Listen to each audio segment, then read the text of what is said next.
mis amados hermanos, que el Señor los esté bendiciendo mucho. Ese es nuestro deseo, esperando que todos se encuentren muy bien, cada uno en su casita, después de esta tormenta que recibimos, aunque alabamos al Señor que en esta área aquí de Sterling, aun cuando pues siempre sus pulgadas de nieve siempre afectan el tráfico y todo lo demás, alabamos al Señor porque no fue tan severo como en otras regiones. Pero anhelamos que cada uno se encuentre muy bien, que este día la haya pasado muy bien y que ahora en la noche podamos alimentarnos con la preciosa palabra del Señor. Voy a animarlos a que abran ahí en sus Biblias el libro de Gálatas, el capítulo 4, y vamos a leer del versículo 4 en adelante tomando esto como una pequeña introducción acerca del estudio que nuestro hermano, miembro de esta congregación Iglesia Bautista Hispana Guilford, va a presentar en esta noche, nuestro hermano Luis Esperanza. Estamos en dos lugares porque este servidor no se encuentra muy bien de salud y no quiero estar contaminando a nadie más. Pero los animo entonces a que abramos nuestra Biblia en Gálatas capítulo 4 y leamos estos versículos preciosos que, como dije anteriormente, nos servirán de pauta introductoria para el estudio de esta noche, el estudio de una doctrina básica en nuestra doctrina cristiana, que es la doctrina de ese nacimiento virginal que se le llama comúnmente, aunque principalmente se refiere a la concepción virginal de María, ese milagro maravilloso que Dios Todopoderoso hizo y a través del cual el Hijo Eterno se hizo hombre en la persona de Jesús.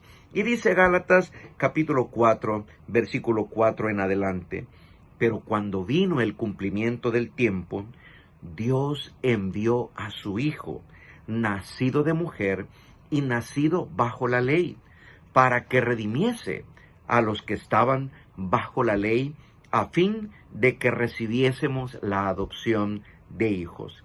Y por cuanto sois hijos, Dios envió a vuestros corazones el espíritu de su Hijo, el cual clama: Abba, Padre. Y por medio de ese Espíritu Santo es que nosotros también podemos clamar a ese Dios maravilloso: Abba, Padre. Muy bien, hermanos, entonces los invito a que tome su Biblia, tome su libreta de notas, esté muy atento para esta preciosa enseñanza que nuestro hermano Luis Esperanza, miembro de esta congregación, nos va a compartir en esta noche. Y por supuesto, estoy seguro que será de mucha edificación para cada uno. Que el Señor nos esté bendiciendo, nos esté guardando y que use a nuestro hermano Luis como instrumento en sus manos para nuestra edificación y para su gloria. Vaya pues, mis hermanos, entonces, listos para el estudio con nuestro hermano Luis.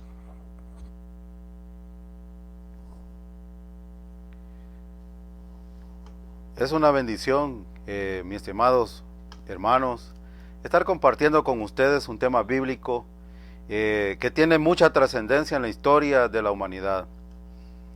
Ha pasado tanto tiempo desde la encarnación de Jesucristo, y este es un tema que muchos pues han tenido conflictos en cuanto a la encarnación y a la concepción virginal de Jesucristo.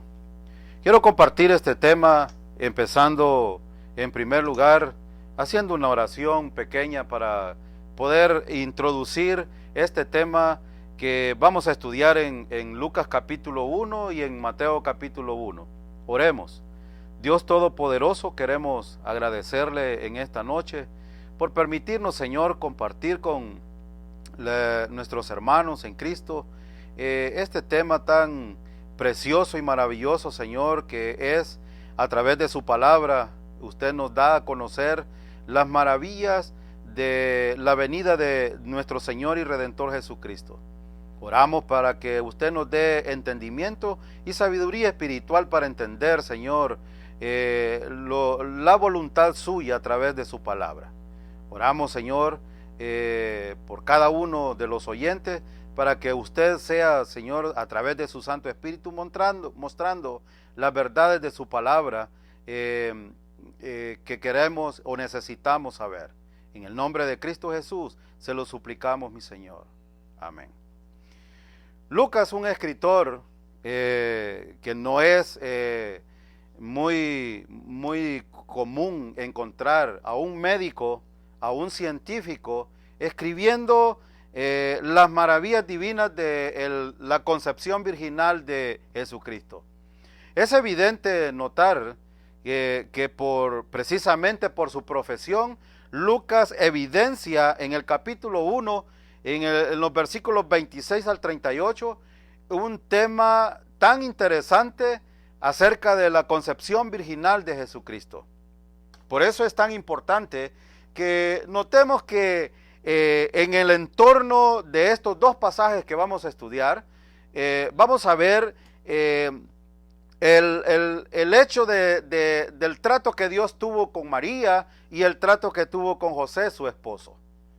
Por eso, en primer lugar, quiero compartir con ustedes que el ángel Gabriel visita a María y vamos a estudiar Lucas capítulo 1, versículo 26 al 38, versículo por versículo. Y en primer lugar, en el versículo 26, Lucas dice: al sexto mes el ángel Gabriel fue enviado por Dios a una ciudad de Galilea llamada Nazaret.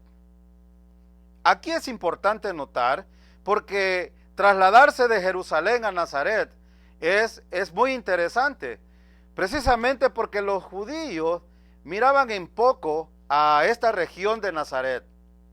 Y es de notar también que los judíos miraban de menos a los ciudadanos de esta región. Y en la geografía podemos notar también que esta región es como lo que normalmente llamamos en El Salvador o en otros lugares las zonas rurales.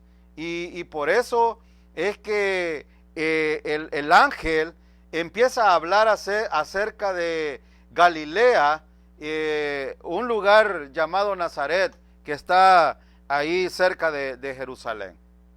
Pero trasladarse pues de Jerusalén a Nazaret para presenciar la escena que trascendió en la historia de la humanidad, después de haber hablado el ángel, 6 meses después de que el ángel apareciese a Zacarías, ahora iba a aparecer a María, la Virgen María. Y siempre ha habido y habrá personas que niegan o niegan todo este hecho sobrenatural relatado en la Biblia. Por eso es que entre tales hechos que consideran biológicamente imposible un nacimiento trascendental que se da en una mujer que es virgen, se encuentra precisamente el nacimiento o la concepción de Cristo, el Mesías. Pero este es un tema bíblico, es un tema que está en las Escrituras y por eso es importante compartirlo con todos ustedes. Por eso es que Lucas en el versículo 26 habla acerca, y él dice que los judíos en Jerusalén consideraban los judíos en Jerusalén consideraban a los judíos de Galilea inferiores a ellos.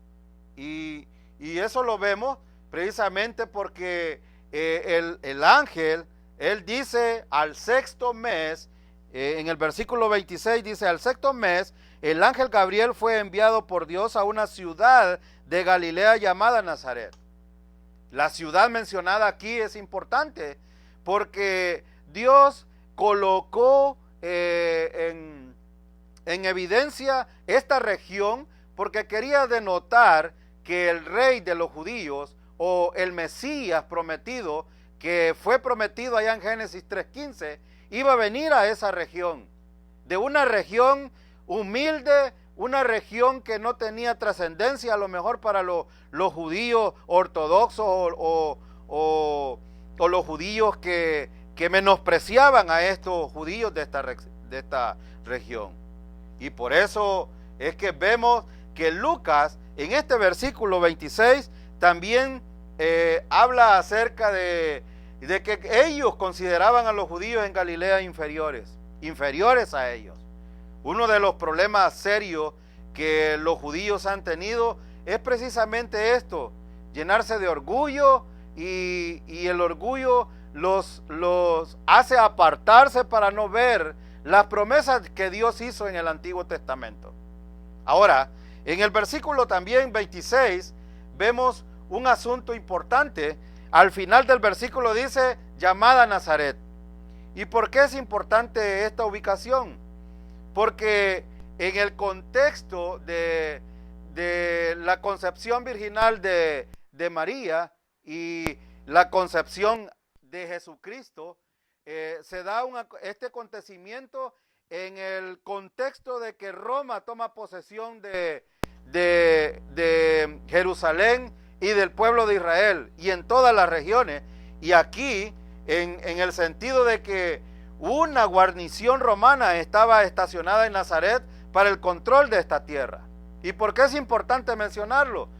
Porque recordemos que en el trasfondo del nacimiento de Jesucristo y su ministerio, los romanos fueron usados también. Este imperio romano fue usado no solo para la muerte de Jesucristo, sino que también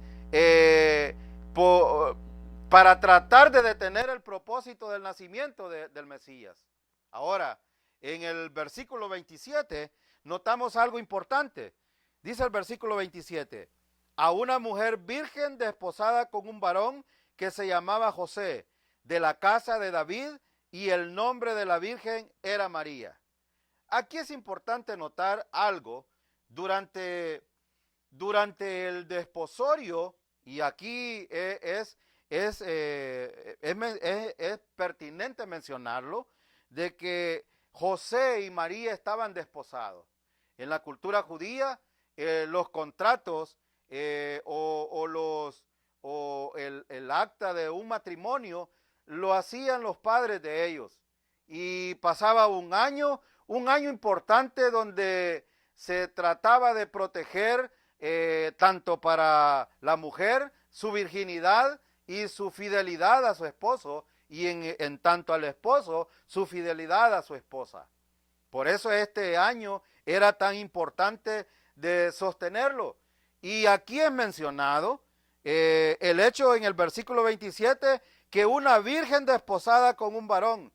Este matrimonio es mencionado aquí porque hay un conflicto también en José, que lo vamos a ver en el capítulo 1 de Mateo, que es importante mencionarlo porque esta joven virgen, hay un contexto y un periodo que generalmente, lo mencioné anteriormente, duraba un año, y el hombre y la mujer eran considerados marido y mujer, y por lo tanto, en este caso, la infidelidad de uno de ellos se castigaba con la muerte.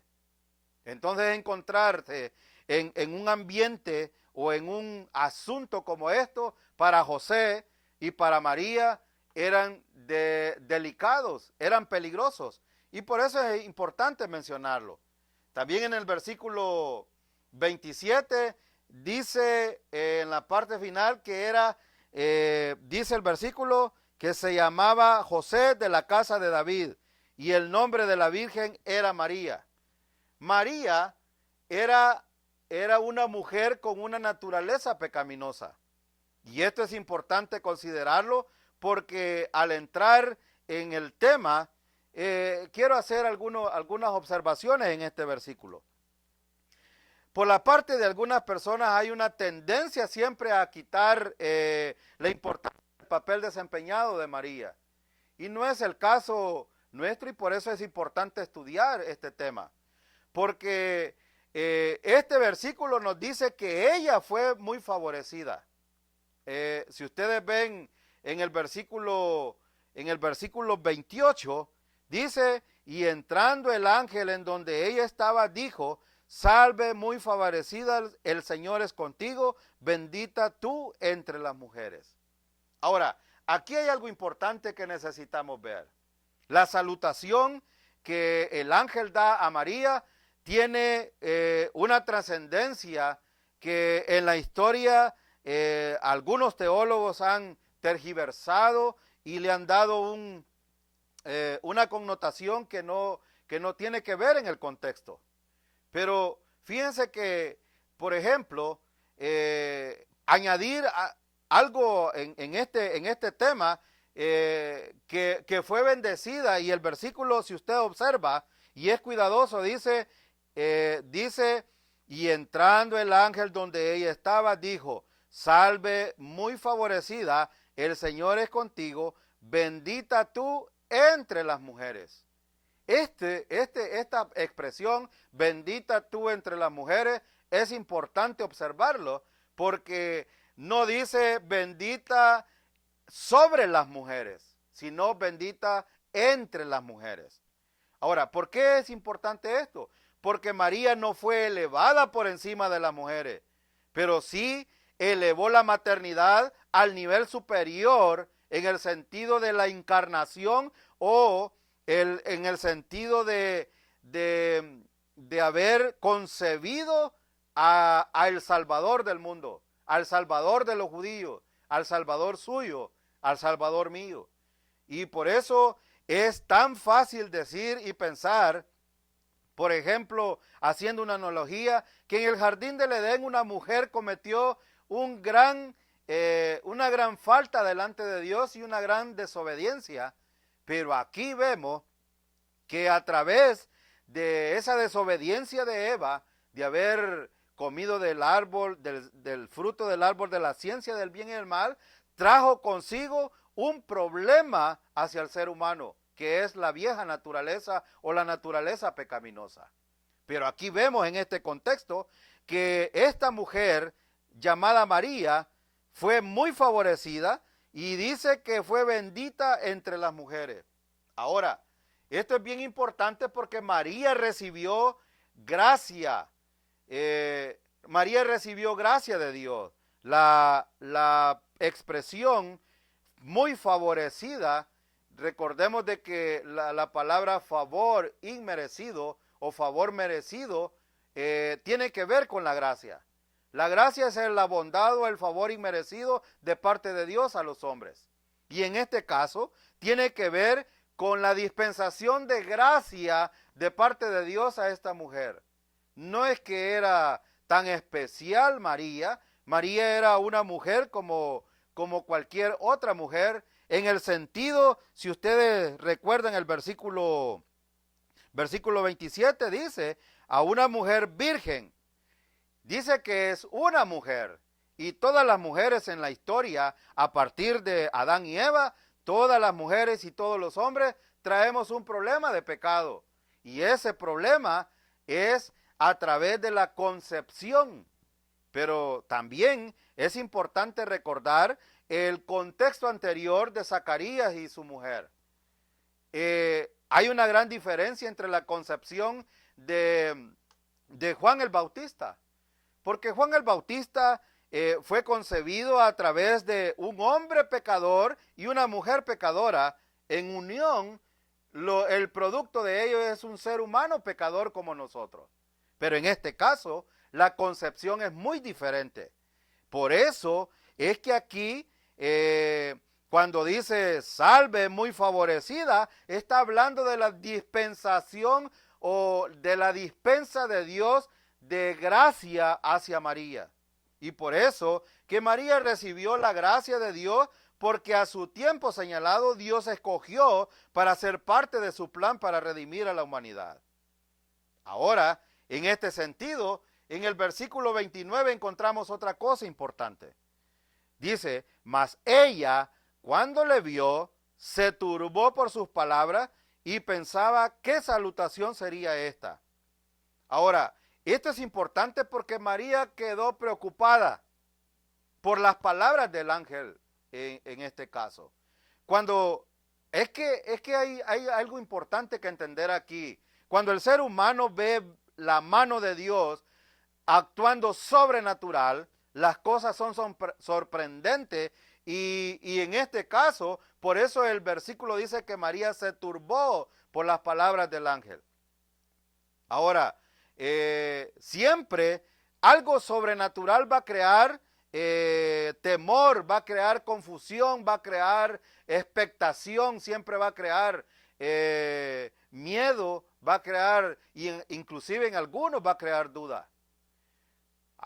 Si usted le pregunta a un científico hoy acerca de la concepción de Jesús, para ellos no cabe esto en su mente. Pero aquí está hablando, el escritor era un médico y el médico está certificando por su fe de haber recibido la revelación de Dios y escribiéndola para que nosotros podamos entender el hecho de la concepción de Jesucristo en María. Ahora, este saludo es muy importante aquí, y escuchemos la respuesta en los versículos 30 al 33 del ángel. Ahora, por eso es que María estaba turbada o confundida y en este caso, en humildad, no podía entender el por qué ella había hallado el favor delante de Dios. Pero veamos entonces el versículo 30. El versículo 30 dice: entonces el ángel le dijo, María, no temas, porque has hallado gracia delante de Dios. La gracia expresada aquí es el favor inmerecido de parte de Dios. Es decir, escoger a alguien, a un pecador, para ser favorecido con algo que Dios iba a hacer sobrenatural a través del Espíritu Santo en esta mujer, en este caso María. Entonces, por eso María estaba con temor, con expectación, y el ángel le dice, no temas, porque has hallado gracia delante de Dios. Y evidentemente fue aquella una respuesta muy clara y no daba lugar a dudas ni a interpretarla mal. Es decir, el ángel fue directo al punto, y el pasaje bíblico es bastante literal. Me refiero precisamente al vientre materno de María. Hay una pregunta que María hace a continuación que es muy importante, y quiero expresar esto. El nacimiento virginal o la concepción virginal y sobrenatural y la asunción al trono de Jesucristo como Rey para reinar eternamente son dos asuntos que no pueden caber en la mente de un ser humano si no es a través de creer en la Escritura. Por eso, aparentemente los lectores originales de estas palabras, así como los demás escritores, Mateo, Juan, por ejemplo, en el capítulo 1 habla de la encarnación de Jesucristo. Y Juan explica que Jesucristo ha sido desde la eternidad pasada, ha existido. Por eso es tan importante que en el Nuevo Testamento vemos cómo a Jesucristo y esta concepción virginal es importante en este contexto en el cual estamos estudiando. Por eso el versículo 31 dice, bueno, el ángel hace da una orden aquí a María. Y en el versículo 30 el ángel dijo, María, no temas porque has hallado gracia delante de Dios. El ángel le ordenó el dejar de sorprenderse. Pero es evidente que como seres humanos limitados podamos tener dudas, como dije anteriormente, o una expectación de lo que va a pasar. Ahora, en el versículo 31 dice Lucas, y ahora concebirás en tu vientre y darás a luz un hijo y llamarás su nombre Jesús.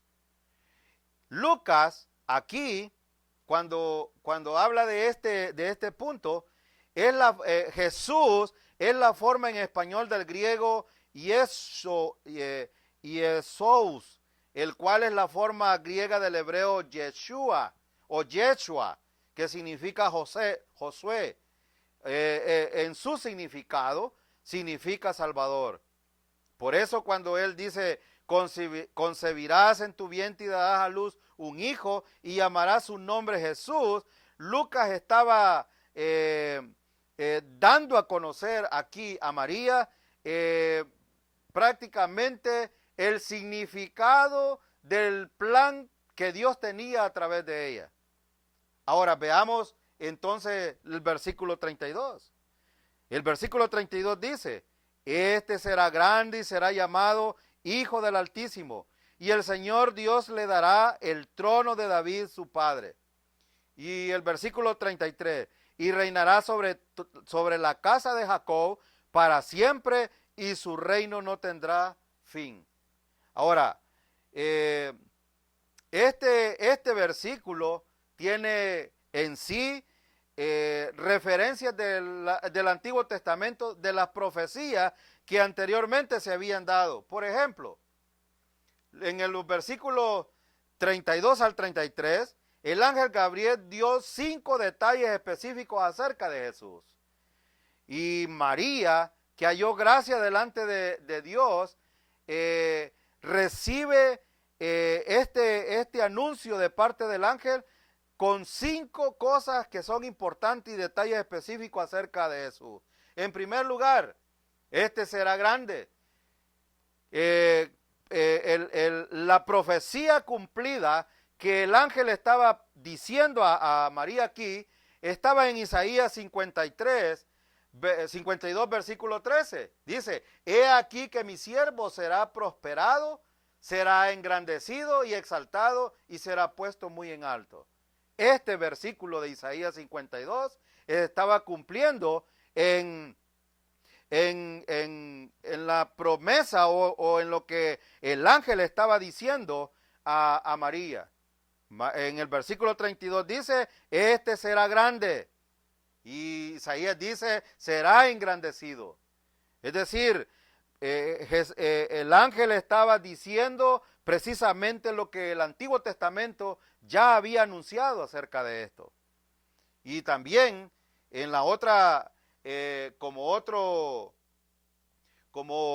segundo lugar, él será llamado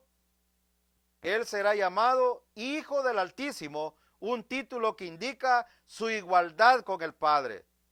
¿Cómo lo vemos esto relacionado en el Antiguo Testamento como una profecía? En el capítulo 9, versículo 6 de Isaías, Isaías dice lo siguiente, porque un niño nos es nacido, hijo nos es dado, y el principado sobre su hombro, y se llamará su nombre, admirable, consejero, Dios fuerte, Padre eterno, príncipe de paz. Por eso es que las profecías del Antiguo Testamento garantizan y sustentan el cumplimiento del anuncio que el ángel está dando a María aquí. En tercer lugar, Dios le dará el trono de David su padre. Jesús es el hijo mayor de David que reinará en el trono de David para siempre. Y esto lo dice Primera de Crónicas 17, versículo 14. Dice el versículo 14, sino que lo confirmaré en mi casa y en mi reino eternamente, y su trono será firme para siempre. El ángel estaba diciendo a María todo el plan que Dios tenía a través de esa concepción del Mesías, de Jesús, que favorecidamente María había recibido esta encomendación de parte de Dios. Y en cuarto lugar, vemos que Él reinará sobre la casa de Jacob para siempre. El reino se unirá de nuevo bajo su gobierno. Esto lo vemos, el cumplimiento está aquí en Salmos capítulo 89, versículo 3. Dice el versículo 3, hice pacto con mi escogido, juré a David mi siervo diciendo, para siempre confirmaré tu descendencia y edificaré tu trono por todas las generaciones. Selah.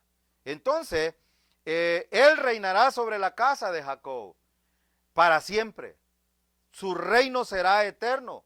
Y en quinto lugar, vemos que su reino no tendrá fin. Su reino no tendrá fin, es decir, continuará por la eternidad. Esto lo vemos en Isaías capítulo 9, versículo 7. lo dilatado de su imperio y la paz no tendrán límite. Sobre el trono de David y sobre su reino, disponiéndolo y confirmándolo en juicio y en justicia desde ahora y para siempre.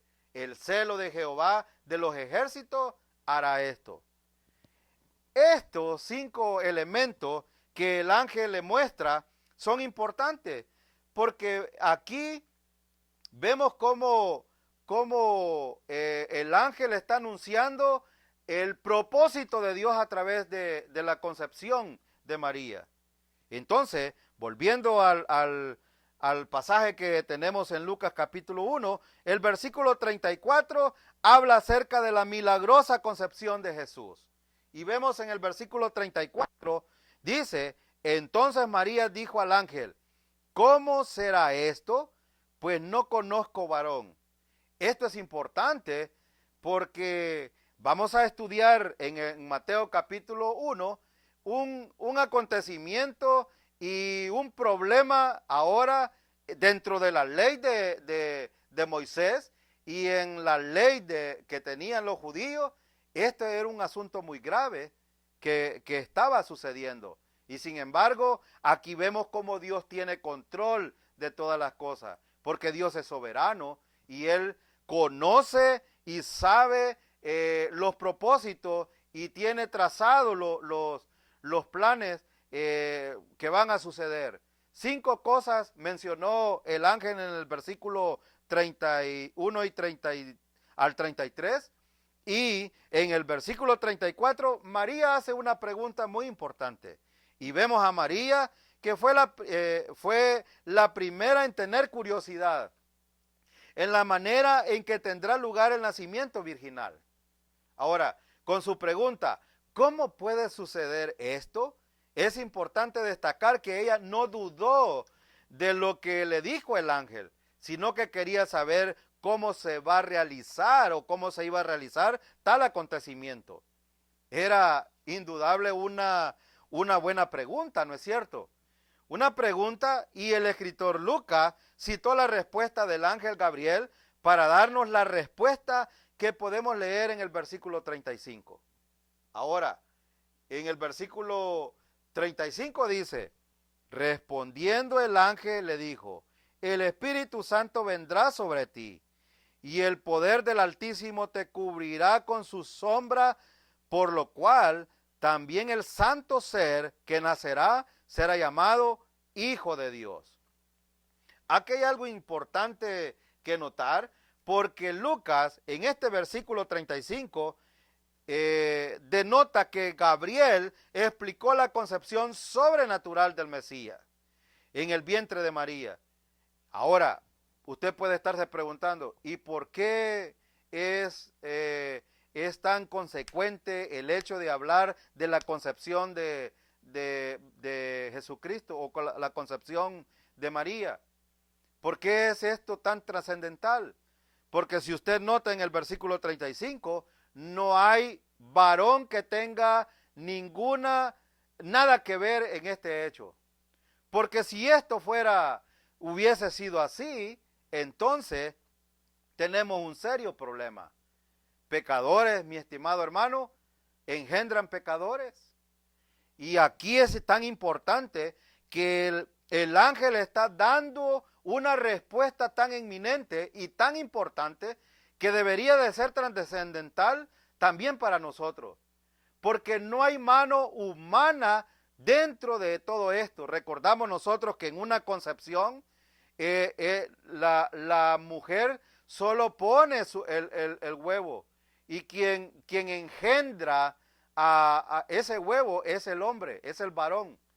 Pero aquí no vemos a José tomando parte en esta concepción. Es Dios mismo, y por eso esto es trascendental. Ahora, o sea que ningún hombre tuvo que ver con la concepción de Jesús. En el libro de Levítico, si usted lee, dice que el nacimiento de Jesús o el nacimiento de un hijo a una mujer le causaba un estado espiritual de impureza por haber traído un pecador al mundo. Pero a María el mensajero divino le dijo que ella no estaba trayendo un pecador al mundo. Si usted va al versículo 35, hagamos una observación importante en este versículo. Note que lo que dice, respondiendo el ángel le dijo, el Espíritu Santo vendrá sobre ti y el poder del Altísimo te cubrirá con su sombra, por lo cual también el santo ser que nacerá. Esta expresión es importante. Es importante porque en el Antiguo Testamento y en la ley de Moisés se determinaba que cuando una mujer daba a luz a un hijo era impuro, porque el producto de esto era un pecador más que nacía. Y esto es hasta el día de hoy una verdad. Pero en este caso, el versículo y Lucas escribe perfectamente diciendo el santo ser. Notan ustedes en el versículo 35 dice, el santo ser que nacerá será llamado Hijo de Dios. Esta expresión es importante. Es importante porque no hubo mano humana y el ser que iba a nacer era un ser perfecto, era un ser divino, no tenía nada que ver con el pecado. Ahora, la unión normal entre un hombre y una mujer pueden solo dar vida a un niño que al crecer evidenciará tener una naturaleza pecaminosa. El medio del nacimiento virginal era la única manera por la cual, y esto es importante, era la única manera por la cual Dios podría introducir a un ser santo para pagar una deuda que el ser humano por pecador no podía hacer. Y por eso en el versículo 31 que vimos, dice, y ahora concebirás en tu vientre y darás a luz un hijo y llamarás su nombre Jesús. Y ya vimos que Jesús en el griego significa Salvador. Ahora, esto es importante entenderlo porque en el Salmo 51:5, describiendo su realidad humana, el salmista dice que toda la raza humana desde su concepción es pecadora. Voy a leer una versión diferente. Dice, en verdad soy malo desde que nací. Soy pecador desde el seno de mi madre. Por eso decía yo que pecadores engendran pecadores. No engendran santos, pero este niño iba a ser santo en su concepción. Ahora, el hijo de María sería diferente por esta razón, porque él procedía de Dios y no procedía de José o de un ser humano, porque nacería de una virgen, de una mujer que no había tenido relación sexual. Y lo digo con toda libertad, porque esta es la verdad que encontramos en este versículo 35. Ahora, si alguien me preguntara a mí, bueno, ¿y sabes por qué aquel niño iba a ser llamado Hijo de Dios? Bueno, la respuesta está en el versículo 35. La respuesta es que el versículo 35 dice que también el santo ser que nacerá será llamado Hijo de Dios. ¿Por qué? Porque procede de Dios. Y no solo eso, sino que Jesucristo es Dios. Ahora, por eso es tan importante este nacimiento, esta concepción virginal de Jesucristo. Ahora, en el versículo 36, Lucas dice algo interesante también. Y vamos a ver el versículo 36 dice, y he aquí tu pariente Elizabeth, ella también ha concebido hijo en su vejez, y este es el 6º mes para ella, la que llamaban estéril. ¿Por qué Lucas escribe esto? ¿O por qué el ángel le dice esto a María? Dos razones importantes. En primer lugar, porque un milagro se había observado en Elizabeth, su prima. Ella era estéril y lo dice el versículo, la que llamaban estéril. Aparte de eso, ella estaba en su vejez y concibió aún estando en esta condición. Y en segundo lugar, es importante notarlo porque el ángel Gabriel le está dando una evidencia de lo que Dios hizo en el milagro con Elizabeth. en este caso. Hubo un milagro con Elizabeth, con la concepción de Juan el Bautista. Y por eso la evidencia que vemos aquí es tan importante, porque Lucas escribe que Gabriel utilizó el embarazo milagroso de Elizabeth para validar que el mensaje que él está dando a María es verdadero. Ahora, igual que a Zacarías, María se le dio una señal, el nacimiento de Juan el Bautista. Y aquí fue milagroso, pero no fue un nacimiento virginal. Ahora, la frase del ángel, nada hay imposible para Dios, es muy apropiada aquí en el versículo 37, porque nada hay imposible para Dios. Esto en la historia de la humanidad, muchas personas lo usan como un eslogan, pero en este contexto es pertinente que el ángel haya dicho esto, precisamente porque ha evidenciado la concepción, una concepción en el caso de Elizabeth, que es sobrenatural también, porque ella era vieja y la segunda cosa, estéril. Entonces ese milagro denota que para Dios no hay nada imposible. Y en el caso de María, si acaso cabía duda o tenía alguna pregunta como la que hizo anteriormente, ¿cómo se hará esto? Bueno, el ángel está explicando, ¿sabes qué? Para Dios nada es imposible. Pero no es esta expresión, porque nada hay imposible para Dios, no debe de ser usado en todos los aspectos de la vida de los creyentes. Es decir, Dios no tiene imposibles, pero no significa que Él va a resolver todas las cosas de los creyentes. Aquí en este contexto es pertinente porque Él está dando a conocer lo que Él iba a hacer con María.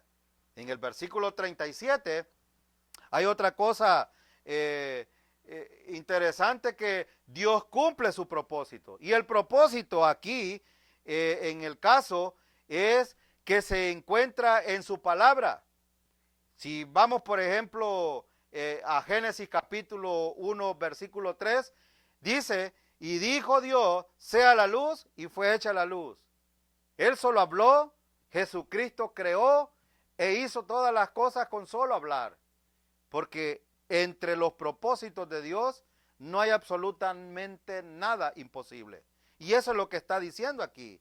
Y también vemos en Hebreos capítulo 4, versículo 12, dice, porque la palabra de Dios es viva y eficaz y más cortante que toda espada de dos filos, y penetra hasta partir el alma y el espíritu, las coyunturas y los tuétanos, y discierne los pensamientos y las intenciones del corazón.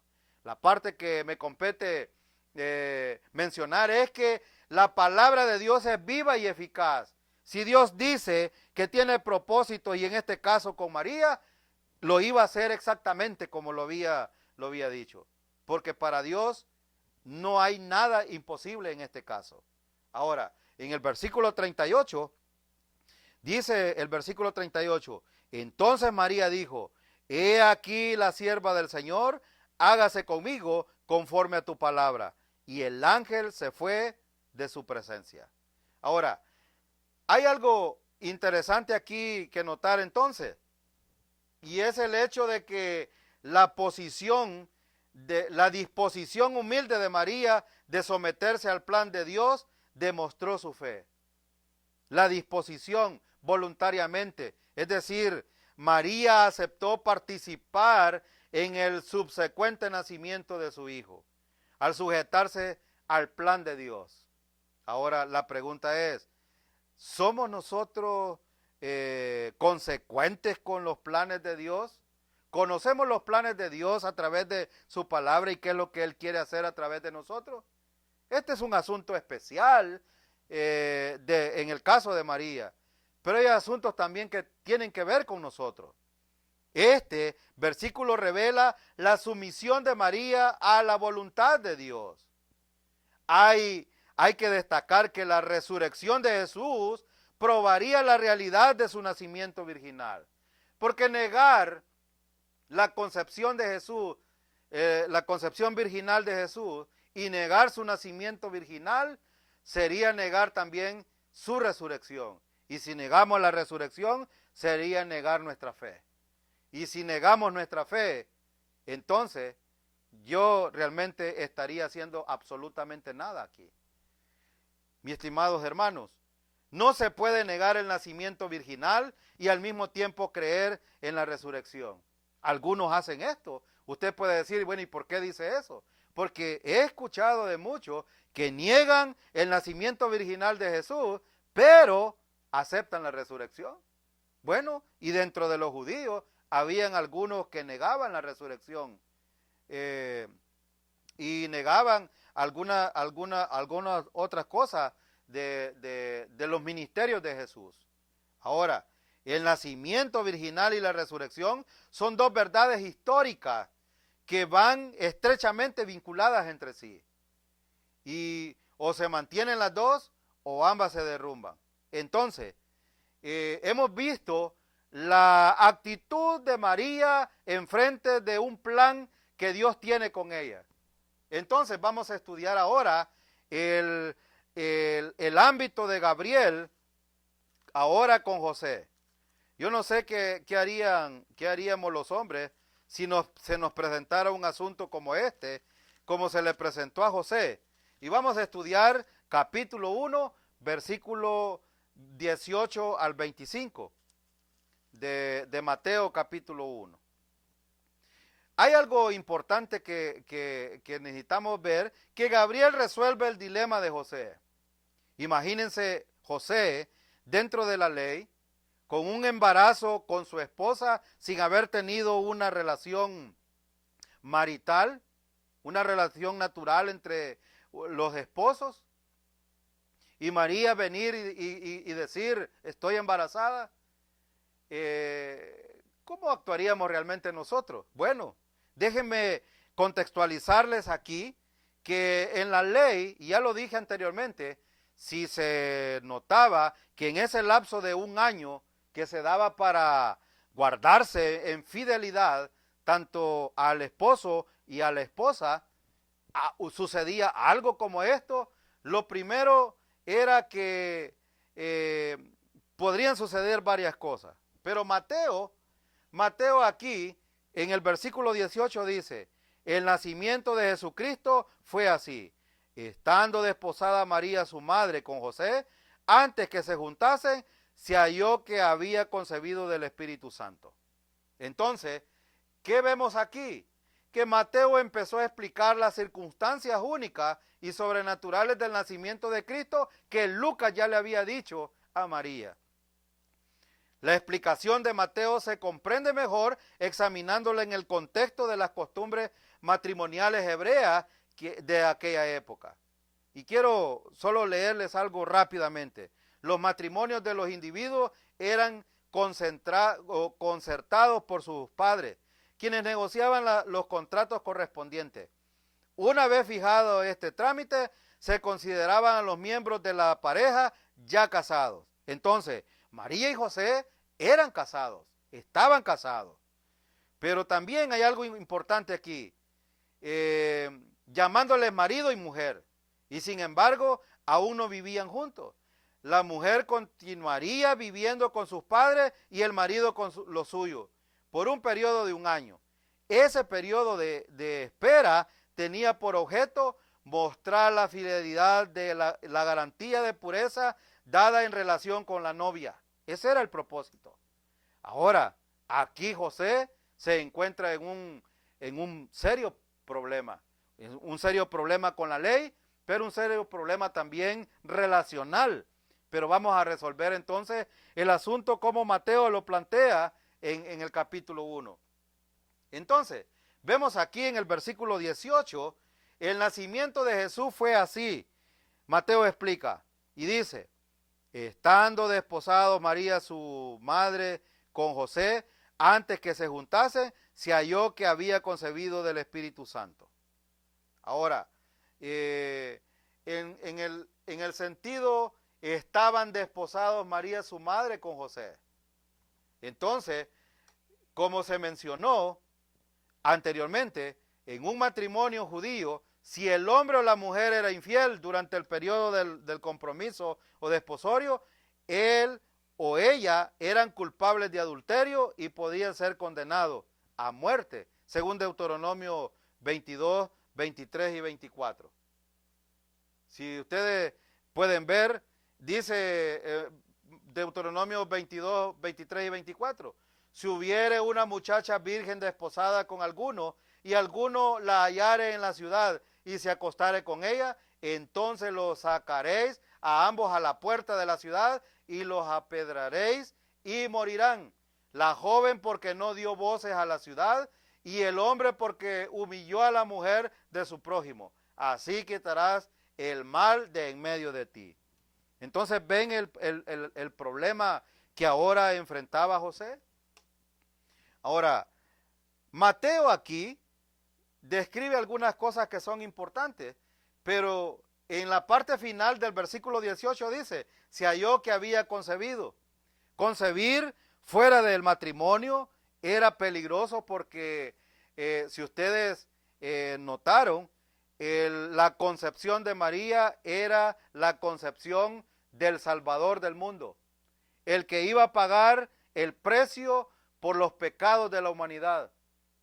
Y si José, por ejemplo, hubiese tomado asunto y da parte a las autoridades, según la ley, lo que correspondía era matar a María fuera de la ciudad, apedrada. ¿Esto qué implicaría? Implicaba entonces que el Salvador del mundo también iba a morir. Ahora, ¿ven ustedes cómo Dios es soberano y tiene control sobre las cosas? Este versículo nos muestra entonces la soberanía de Dios en medio de un plan que tiene con dos pecadores, María y José. Pero es importante aquí notar también un asunto que lo vemos a continuación. Cuando María regresó de visitar a Elizabeth, José se dio cuenta de que estaba embarazada. El versículo no dice cómo se dio cuenta. Probablemente María le contó que estaba embarazada. Lo que había pasado, probablemente, no lo sabemos porque Mateo no lo escribe. Y no es necesario porque el ángel va a intervenir en este asunto. Por eso es que hay algo, en el versículo 19 dice, José su marido, y leamos, dice, José su marido, como era justo y no quería infamarla, quiso dejarla secretamente. Aquí hay algo interesante que necesitamos ver. José era un creyente. ¿Cómo lo sabemos? En el versículo 19 dice, como era justo. La palabra justo solo es una palabra que se denota o se usa para denotar a los creyentes. Y en este caso, José era un creyente. Y por eso podemos aprender entonces aquí que la actitud de un creyente es muy, muy diferente con la actitud de un no creyente o un impío en este caso. José, por eso, vemos aquí que toma hay un panorama distinto aquí en cuanto a José, el asunto de José. Entonces, vemos aquí como José está interactuando con el asunto que María, o ahora dándose cuenta de su concepción, José empieza y dice el versículo 19, José su marido, como era justo y no quería infamarla. En el versículo dice que no quería infamarla, en otras palabras, no quería, podemos usar otra palabra, no quería dejarla mal contra el pueblo, o no quería dañarla, o no quería ponerla en mal con los demás, sino que trató el asunto con mucha tentativa. Y por eso dice que quiso dejarla secretamente. Ahora, Mateo aquí, en la manera pensativa de José, para tratar de resolver su dilema, vino su deseo de no exponer, y esta quizás sería la palabra más correcta cuando dice que no quiso infamarla, sino que lo dejó en secreto. No quiso exponer a María a la vergüenza pública, porque esto hubiese sido peligroso para el nacimiento del Mesías, del Salvador del mundo. Y en el versículo 19 también dice que José, su marido, en la parte final, quiso dejarla secretamente. Desde la perspectiva de José, sus opciones eran limitadas. Es decir, bueno, solo tenía dos opciones. Le cuento al pueblo, a los principales de los judíos, lo que van a hacer es matarla. Y la otra cosa era la siguiente. Bueno, veamos lo que dice Deuteronomio capítulo 22, versículo 13 al 21. Cuando alguno tomare mujer y después de haberse llegado a ella, la aborreciere y le atribuyere faltas que den que hablar, y dijere, a esta mujer tomé y me llegué a ella y no la hallé virgen, entonces el padre de la joven y su madre tomarán y sacarán las señales de la virginidad de la doncella y los ancianos de la ciudad en las puertas, y dirán al padre de la joven a los ancianos, yo di mi hija a este hombre por mujer y él la aborrece. Y he aquí, él le atribuye faltas que dan que hablar, diciendo, no he hallado virgen a tu hija. Pero ved que aquí las señales de la virginidad de mi hija, y extenderán las vestiduras delante de los ancianos de la ciudad. Entonces los ancianos de la ciudad tomarán al hombre y lo castigarán, y la multarán en 100 piezas de plata, las cuales darán al padre de la joven, por cuanto esparció mala fama sobre una virgen de Israel, y la tendrán por mujer, y no podrá despedirla en todos sus días. Mas si resultare ser verdad que no se halló virginidad en la joven, entonces la sacarán a la puerta de la casa de su padre, y la apedrearán los hombres de su ciudad, y morirá por cuanto hizo vileza en Israel, fornicando en casa de su padre, así quitará el mal en medio de ti. Entonces dos opciones tenía José. En primer lugar, su primera opción era aplicar la pena de muerte y ejecutar a María. Él tenía el derecho legal de hacer de María un ejemplo público, y lo podía hacer.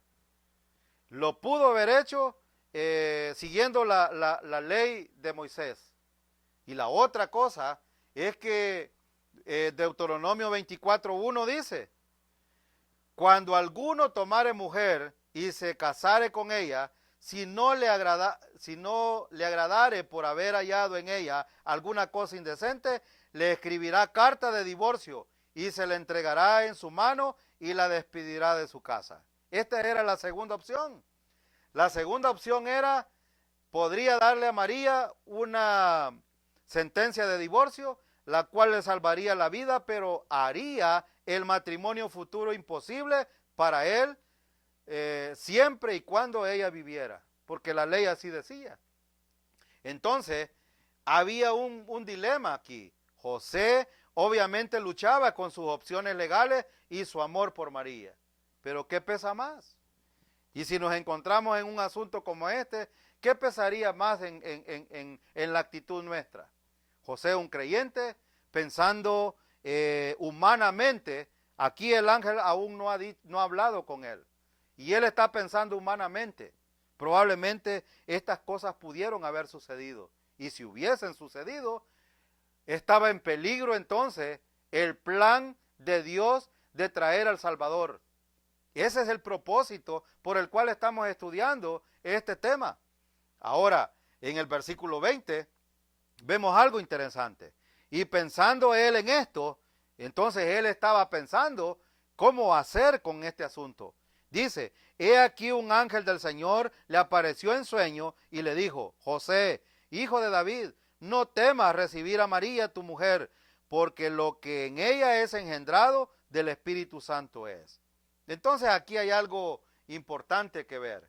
Mientras que José trató de determinar la acción correcta, un ángel del Señor se le apareció en sueño y le reveló las circunstancias del embarazo de María. Mateo, que estaba escribiendo para la nación de Israel, destaca que todo había sucedido para que se cumpliese lo que el Señor había anunciado. Estaba apelando a la nación para que comprendiese que Él, que había venido, tenía que ser el cumplimiento de la profecía del Antiguo Testamento. Y ya vimos en el pasaje anterior de Lucas, capítulo 1, cómo encaja esto, lo que Isaías dice, lo que dicen los salmos y lo que decía la ley y los profetas acerca de la concepción de María. Ahora, en el versículo siguiente, en el versículo 20, José, hay algo importante que notar también acerca de José. El ángel saludó a José como miembro que era de la familia noble de David, porque era un creyente, porque descendía de la tribu de donde descendía David, de la familia noble de David. Ahora, en el versículo 20 también hay algo que notar. En la parte final dice, no temas recibir a María tu mujer, porque lo que en ella es engendrado del Espíritu Santo es. El ángel proporcionó a José la información que faltaba sobre el embarazo de María. Entonces, creo que para José fue un alivio haber recibido esto por las opciones que él tenía acerca de la ley. Entonces, veamos el versículo 21. Versículo 21 dice, y dará a luz un hijo y llamará su nombre Jesús, porque él salvará a su pueblo de sus pecados. Aquí vemos entonces el propósito de Dios de mostrarle la revelación a María, pero también a José, y dejar esto a la manera de Dios y no a la manera de los hombres. Ahora, vemos aquí que el ángel dio a José la responsabilidad también, la responsabilidad de poner por nombre al niño Jesús, y Jesús significa Salvador. Eso ya lo he mencionado anteriormente. Pero en el versículo también dice, porque Él salvará a su pueblo de sus pecados. Ahora, noten de que dice a su pueblo.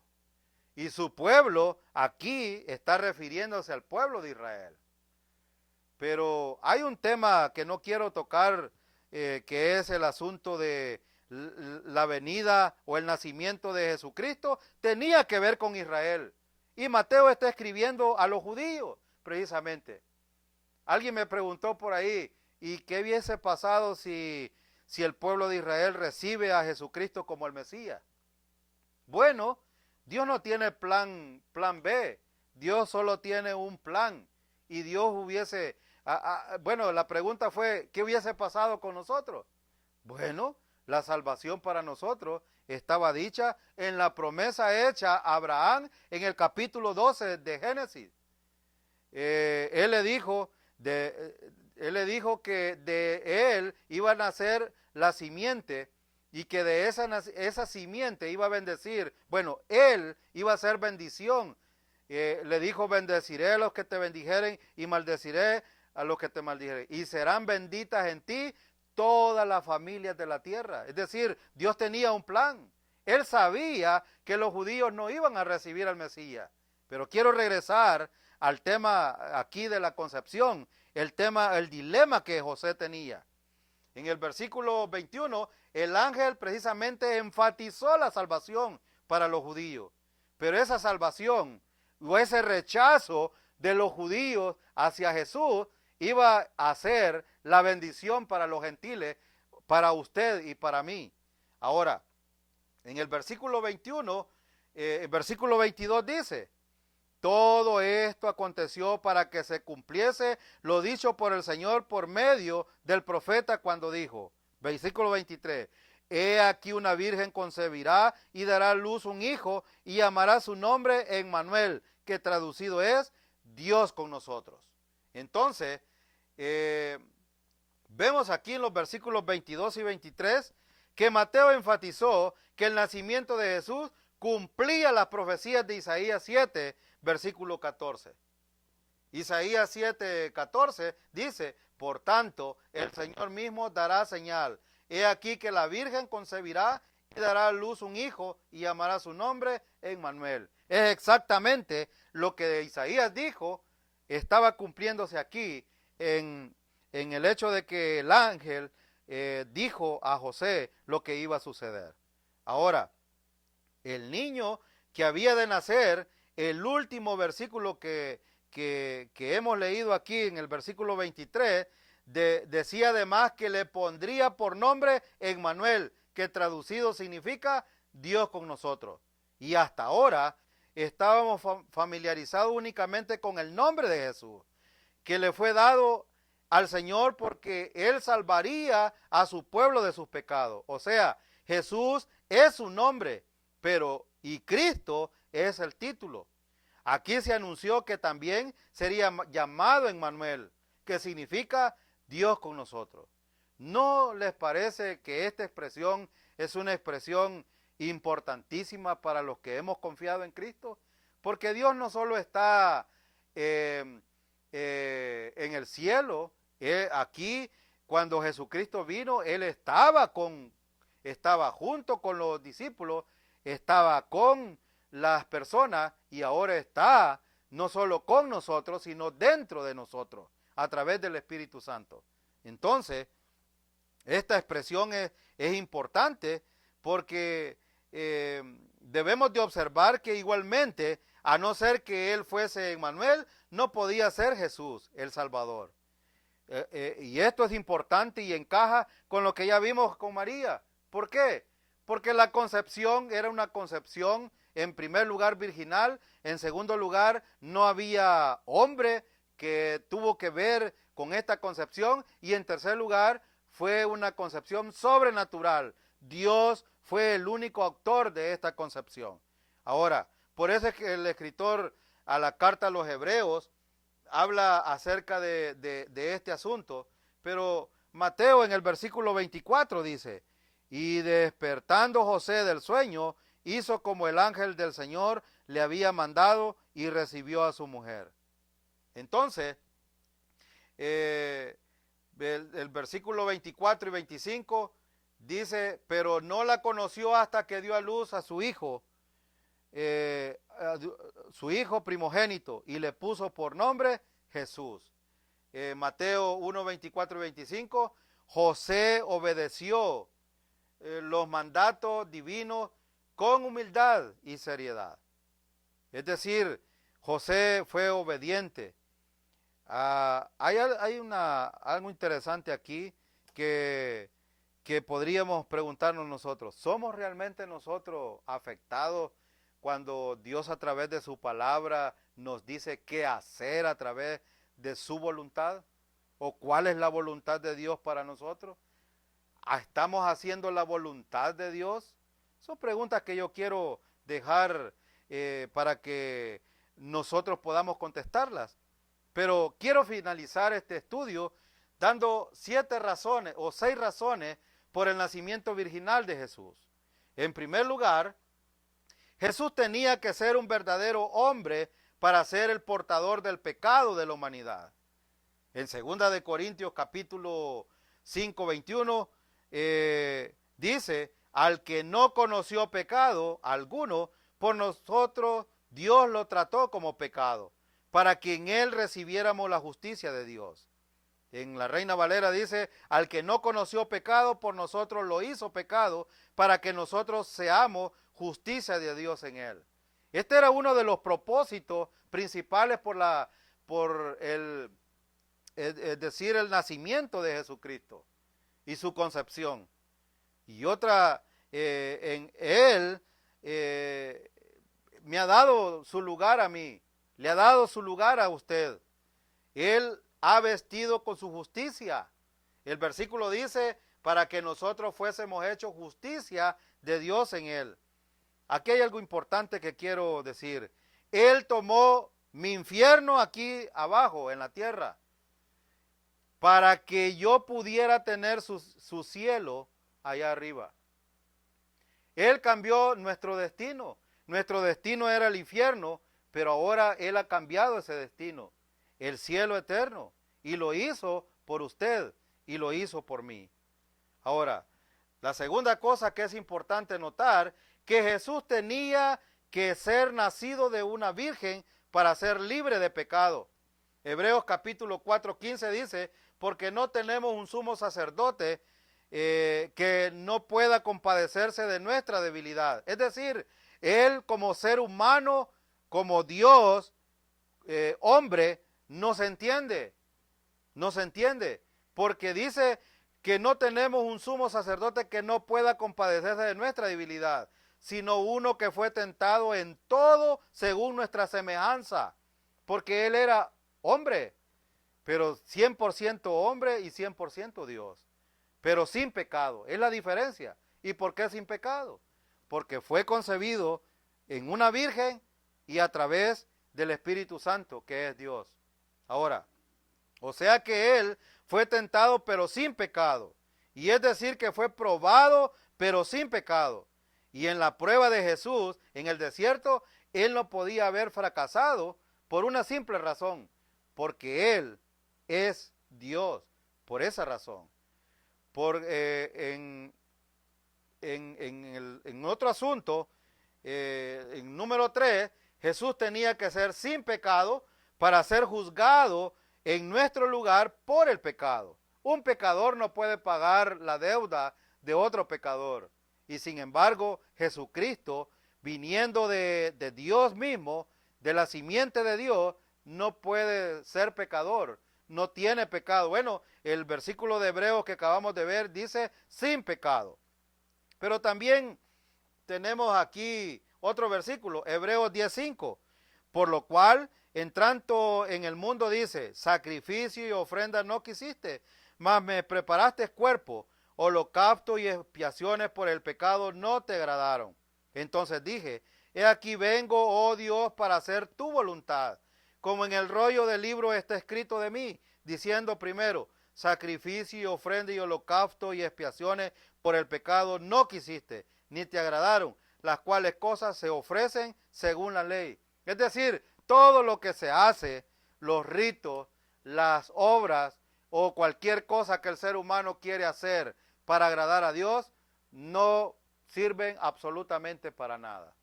Por eso es que el versículo dice, he aquí vengo, oh Dios, para hacer tu voluntad. Y la voluntad de Dios es que Él muriera en la cruz para pagar el precio por nuestros pecados. Cuando dice, he aquí vengo, oh Dios, para hacer tu voluntad, habla de la sumisión de Jesús ante la voluntad de Dios Padre, que tuvo un máximo cumplimiento en su obediencia en la cruz.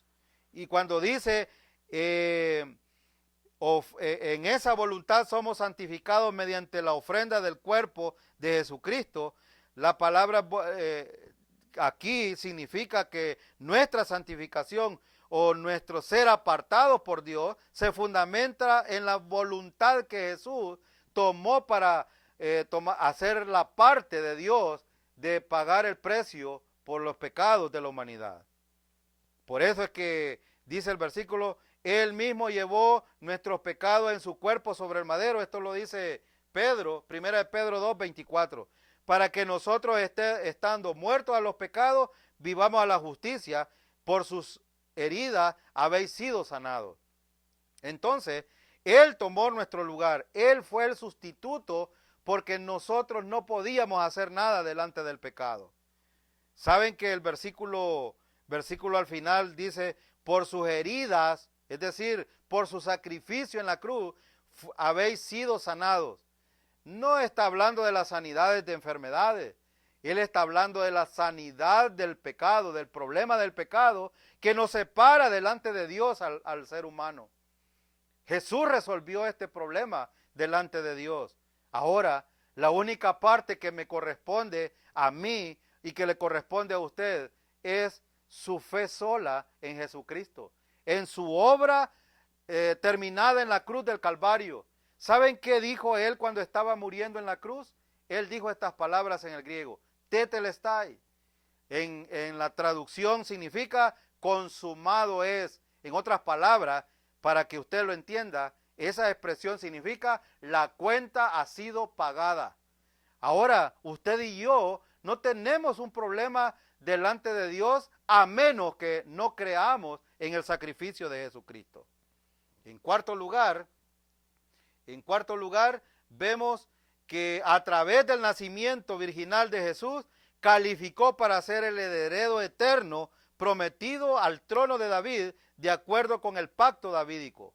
En 2 de Samuel, capítulo 7, 16 dice: tu casa y tu reino permanecerán siempre delante de tu rostro, y tu trono será estable eternamente. Él calificó para ser el heredero eterno prometido del trono de David. Y en quinto lugar, la quinta razón es que Jesús tuvo que ser nacido de una virgen para ser nuestro mediador. En Hebreos capítulo 9, 14 dice, ¿cuánto más? En el versículo 15 voy a leer por el tiempo. Dice, por eso es mediador de un nuevo pacto, para que interviniendo muerte para la remisión de las transgresiones que había bajo el primer pacto, los llamados reciban la promesa de la herencia eterna. Dios no nos está ofreciendo algo perecedero. Él nos ofrece la eternidad.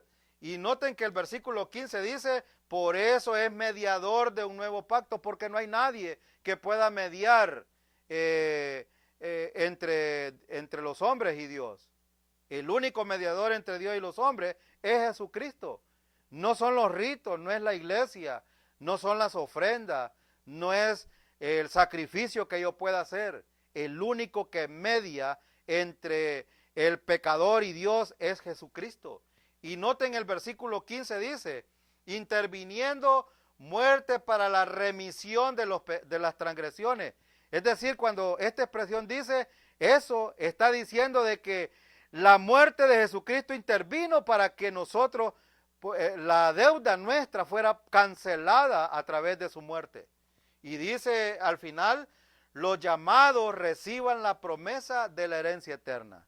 Ahora tú estás recibiendo un llamado. Si eres creyente, entonces gloria al Señor que has recibido la herencia eterna ya. Y es una verdad absoluta desde ahora y para siempre. Pero si no eres salvo, hoy puedes tomar la única respuesta hacia Dios es tu fe sola en Jesucristo. Ahora, el asunto se resuelve entonces en lo que dice Hebreos 9, 14. Dice 1 Timoteo 5, porque hay un solo Dios y un solo mediador entre Dios y los hombres, Jesucristo, hombre. No hay otro mediador. El único mediador entre Dios y los hombres es Jesucristo. El único camino, la única verdad y el dador de la vida es Jesucristo solamente. Y 1 Timoteo 2:6 dice, el cual se dio a sí mismo en rescate por todos. La respuesta, tú te puedes estar preguntando, bueno, ¿y será que yo tengo parte en todo esto? Sí, hoy puedes tomar parte, porque Cristo se dio a sí mismo en rescate. Él pagó el rescate, Él pagó el precio en la cruz del Calvario por ti y por mí y por todo el mundo. Nota que la expresión dice por todos, de lo cual se dio testimonio a su debido tiempo. Y hoy se está dando testimonio a través de su palabra de esta verdad que no ha cambiado hasta el día de hoy. Y la sexta razón, para finalizar, por haber nacido de la Virgen María, Jesús no estaba bajo maldición de Conía. En el Antiguo Testamento había una maldición de Conía que dice en Jeremías 22, 28. Es este hombre Conías una vasija despreciada y quebrada. Es un objeto sin valor para nadie. ¿Por qué fueron arrojados él y su generación y echados a una tierra que no había conocido? Tierra, tierra, tierra, oye palabra del Señor. Así ha dicho el Señor. Inscribid a este hombre como privado de descendencia, como un hombre sin éxito en todos sus días, porque ninguno de su descendencia logrará sentarse sobre el trono de David, ni reinar sobre Judá. Y luego Dios dio esta declaración en el sentido de que, por eso en el versículo 30 dice, así ha dicho Jehová, escribid lo que sucederá a este hombre privado de descendencia, hombre a quien nada próspero sucederá en todos los días de su vida, porque ninguno de su descendencia logrará sentarse sobre el trono de David, ni reinar sobre Judá. Si hubiese nacido Jesucristo de una relación entre José y María, no hubiese sido el descendiente del trono. Por eso Dios tuvo que hacerlo fuera de esta maldición de Conías, para que él pudiera ser el heredero. Fue por ese motivo que Dios llamó a la tierra para que que escuchara con las palabras, tierra, tierra, tierra, oye palabra del Señor. Él quiere que la tierra sepa que esta es la forma en que Él ha dispuesto todas las cosas. Los propósitos de Dios no serán frustrados. Él puede traer juicio sobre quien quiera y sin embargo, Él pudo cumplir su promesa del que el Mesías que vendría sería un descendiente del rey David y que un día tendrá su trono eternamente y para siempre. Entonces, las 6 razones son importantes porque la concepción virginal de Jesucristo fue un hecho de Dios para trazar un plan que redimiera no solo al pueblo de Israel, sino a usted y a mí, mi estimado oyente. Vamos a orar. Padre, queremos agradecerle por este tiempo que nos regaló de estudiar su palabra. Al estudiar estos dos pasajes, mi Señor, encontramos la gran bendición que usted nos dio a través de ese procreación virginal que hizo usted en María y que trató a José con mucha paciencia, Señor, y este hombre indudable creyente que se mantuvo firme para poder sostener ese plan glorioso que nos podría dar la salvación a cada uno de nosotros. Bendiga, Señor, a cada uno de los oyentes, a mis hermanos en Cristo de la Iglesia Hispana Guilford y cualquiera, Señor, que está en cualquier lugar que ha de escuchar este mensaje a través de la red social. Gracias, mi Señor, por su amor, su misericordia que nos tiene hasta el día de hoy. Y en el nombre de nuestro Redentor, el Mesías del Cristo, queremos darle gracias por todas las cosas, mi Señor. A Él sea la gloria por siempre, por los siglos de los siglos. Amén.